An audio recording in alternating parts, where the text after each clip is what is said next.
നല്ല വീഡിയോസൊക്കെ കണ്ടപ്പോൾ ഒരു ഇഷ്ടം കൊണ്ടൊരു കാര്യം ചെയ്ത് നോക്കാമെന്ന് വിചാരിച്ചു കേട്ടോ. അപ്പോൾ എന്തായാലും പൂക്കളൊക്കെ ഉണ്ടാകുന്ന കാലമല്ലേ, കുറേ പൂക്കളൊക്കെ ഇതാ പൊട്ടിച്ചെടുത്തിട്ടുണ്ട്, കുറച്ച് ഇലകളും ഞാൻ ഇതാ പറക്കി കൂട്ടിയിട്ടുണ്ട് കേട്ടോ. അപ്പോൾ ഭയങ്കര ഇൻട്രസ്റ്റ് തുടങ്ങിയിട്ടുള്ള ഒരു കാര്യമാണ്. ഒരു ക്ലോത്ത് അതുപോലെ ഒരു ചെറിയൊരു കഷ്ണം ജസ്റ്റ് ഒരു പരീക്ഷണ നിലയ്ക്ക് എടുത്ത് നോക്കിയതാണ്. ചെറിയൊരു വെള്ള തുണി എടുത്തിട്ട് നമ്മൾ അതിൻ്റെ മുകളിൽ ആണ് കേട്ടോ ഇന്നത്തെ ഈ കുഞ്ഞ് വർക്ക് ചെയ്തെടുക്കാൻ പോകുന്നത്. അപ്പോൾ ഈ ഫ്ലവേഴ്സൊക്കെ ജസ്റ്റ് ഇതിൻ്റെ മുകളിൽ ഇങ്ങനെ പതിപ്പിച്ച് വെച്ച് കൊടുക്കുന്നുണ്ട്. ഓരോന്നും അറേഞ്ച്മെൻറ്റ്സ് ഒന്നുമില്ല, കറക്റ്റ് ഇങ്ങനെ വെറുതെ സ്പ്രെഡ് ചെയ്ത് കൊടുക്കുന്നുണ്ട് കേട്ടോ. അതുപോലെ ഇലകളും അറേഞ്ച് ചെയ്ത് കഴിഞ്ഞപ്പോൾ നല്ല ഭംഗിയുണ്ടായിരുന്നു, കാണാനൊക്കെ നല്ല ലുക്ക് ഉണ്ട്. ചെറിയൊരു പിസയൊക്കെ പോലെയല്ലേ, പല വെജിറ്റബിൾസൊക്കെ വെച്ച പോലെ ഒരു ഫ്ലവേഴ്സിൻ്റെ ഒക്കെ ഒരു നല്ല ഭംഗിയുള്ള പാറ്റേൺ കിട്ടിയിട്ടുണ്ട്.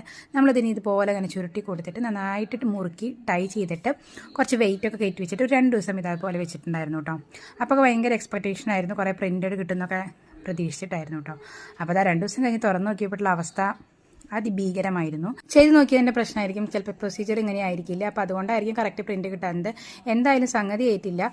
ചെറിയ തുണിയെടുത്ത് നന്നായി, വലിയ പീസൊക്കെ ആണെങ്കിൽ ആകെ കൊള്ളായാൻ. അങ്ങനെ ഈ ക്രാഫ്റ്റിൻ്റെ കാര്യത്തിലൊരു തീരുമാനമായി.